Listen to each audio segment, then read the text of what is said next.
$20,000 and you produce the CD, you send it out to everybody and everybody's happy. So that's a great example of a rewards-based, crowd-sourced funding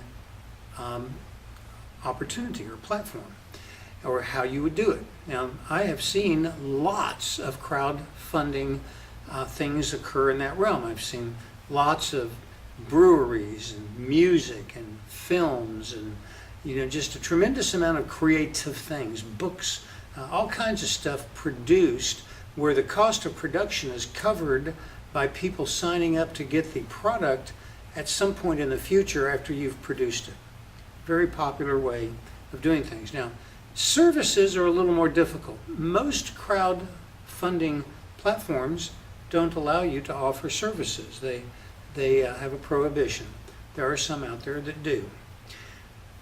Typically, when you want to offer a program, a funding opportunity, you're going to offer multiple levels. So in our example of a band, you might have, say, a $1 contribution just because you love the band. And maybe you don't get anything except for an email back from the band members saying thank you.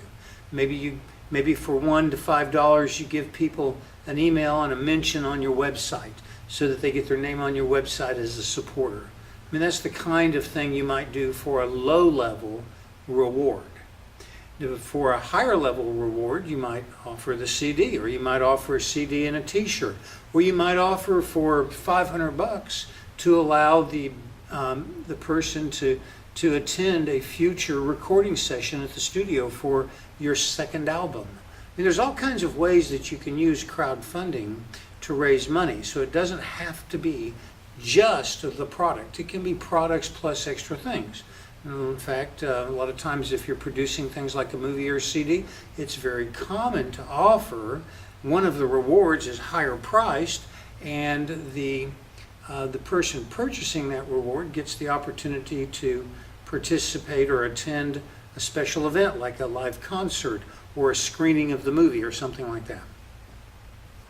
So offering multiple levels is a great way to bring in extra money and sort of make it more fun. Now, it's important for you to remember that there are both platform fees and processing or collection fees. The platform fee is the fee that you pay directly to the crowdfunding website. So there's a fee for using the system or the service. And then there's also a fee for collecting the money, which is a separate fee. So you've got to keep both of those in mind when you price.